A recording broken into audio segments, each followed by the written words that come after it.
Depression in retirement. It's a big issue. Big issue. 1 in 3 retirees report feeling depressed. That's a lot higher than the regular population. So why? What's the deal? I'll get into the causes and how you can prevent that in a second.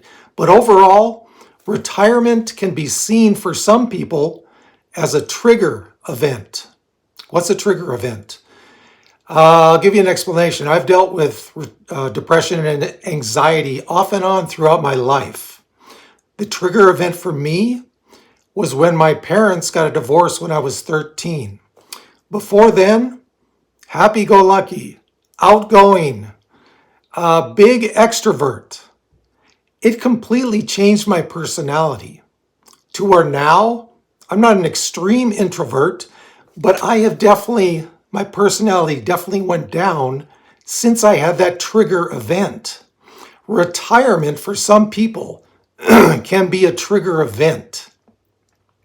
So, guys, girls, let me know, are any of you suffering from depression in retirement?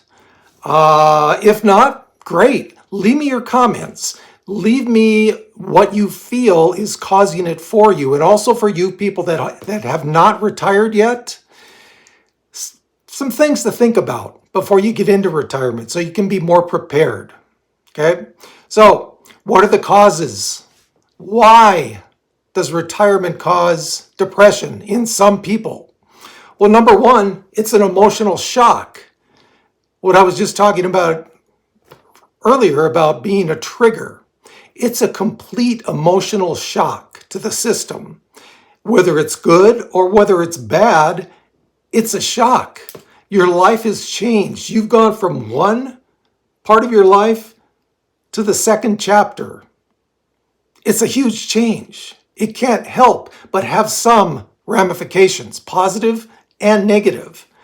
Number two, a lot of people are anxious or saddened by the lack of routine and direction in their life after they retire. Now, some people, routine's not a big deal. Me, for instance, I was never big on routine. I have a little bit that I do. I'll get out every morning, do all the errands I have to do. So usually my morning is kind of structured, but after that, it's wide open. I do what I want to do. And that's one of the joys. This is a hard topic. I definitely need the retirement vodka. Can you hear it in my voice? Much better now. Some people need structure throughout the day. I'm one of those who really don't. So I'm good. Morning structure, I'm good for the rest of the day. Another thing. Some people lose their purpose, their sense of purpose in retirement. When you're working, you had a purpose. A lot of you, right? Your job was your purpose. Providing for your family, for your kids was your purpose. In retirement, for some people, that sense of purpose goes away. And depending on how deeply felt that is, it can have some big ramifications down the road. Number 4, and I know this one oh so well, guys, medications. The older we get, the more health issues we can have. So what does that mean?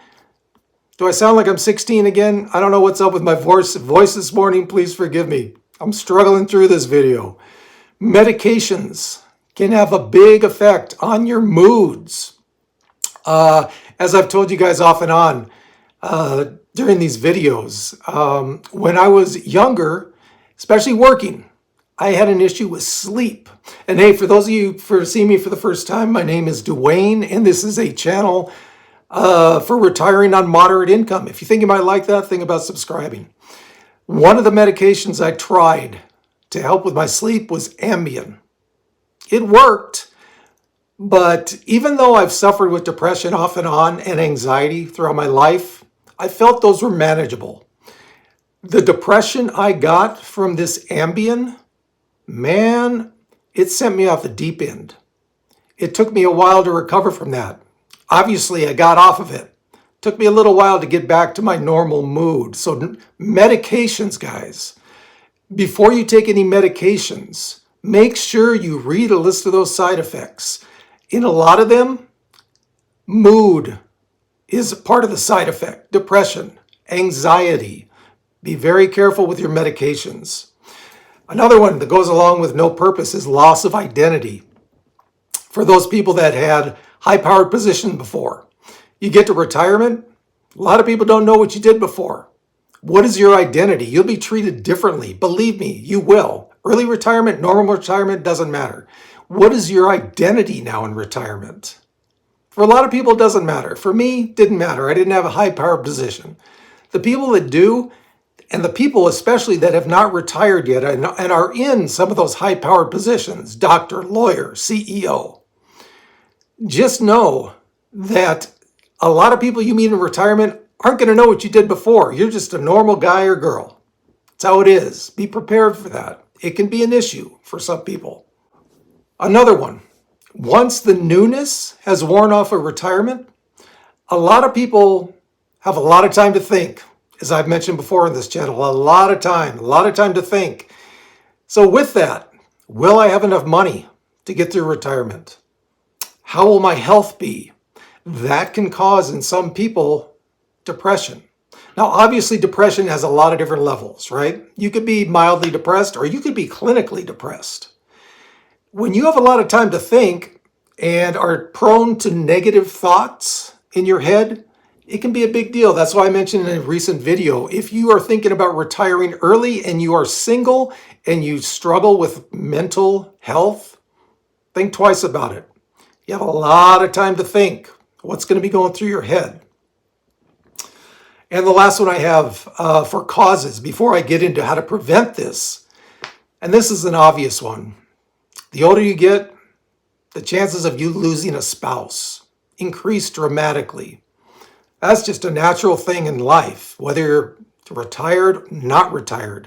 Loss of a spouse. Yeah, big cause of depression. Okay, so how can we prevent this in retirement? Number one, and I think this might be the best one, strengthen your social network. When you are working, especially when you're in school, easy to make friends, right? Easy to have friends. When you're retired, not so easy. The available pool of people you can pull from to get friends shrinks dramatically. You have to take the initiative. Go out, make friends, get out of your comfort zone, guys. Initiate conversations. One of the best ways to prevent depression is to widen the amount of social contact you have. It doesn't always have to be face-to-face. This could be texting. As I've said many times, I have a big texting group that we text all day, every day. That definitely helps a connection. It could be just online, talking to someone online. Doesn't matter. Obviously, face-to-face is the best, but strengthen your social connections. Number two, redefine your identity. If you had a certain identity when you were working, change that up in retirement. I've been lucky enough to change it up to what I'm doing now, my YouTube channel. That's part of my identity now. That's part of how I get my self-worth, because I think I'm giving out information that people find valuable. In some cases, some other cases, and you guys let me know, some cases might not. But I think for the most part, I'm helping some people. That for me is part of my identity now. It's part of my purpose now, is to help people navigate the ups and downs of retirement. Number three, and this is something I was never very good at, embrace change. I'm one who doesn't deal well in a crazy environment. Oh, what's going to happen today? I don't know. Yeah, we'll tackle it. For me, sometimes that was an issue. So you have to be able to, if that's your normal personality, embracing change, great. What I've had to do is I've had to learn to adapt to things that are changing. Retirement, a lot of things are going to change. You need to be able to adapt. So embrace change. Number four, exercise. One of the easiest ways to boost your mood. I've been doing a lot more of that lately. Light weights, walking up and down these hills behind me in the high desert. If you haven't exercised before, now's the time to start exercising in retirement. Believe me, guys, And I don't do big workouts, but I know at the end of my smallish workouts, I feel better. Endorphins, hey, they come to the forefront. Exercise, exercise. And the last one, but definitely not the least, and I am a huge proponent of this, therapy. For those of you that are older and may have some kind of a stigma against therapy, don't let it hold you back. If you need help, reach out. I've been in therapy off and on throughout my life. It definitely helps. You're not trained like these people are. They will give you different ways to think about things. They'll help you get through things by giving you a checklist. If this happens, do this. I'm all about therapy.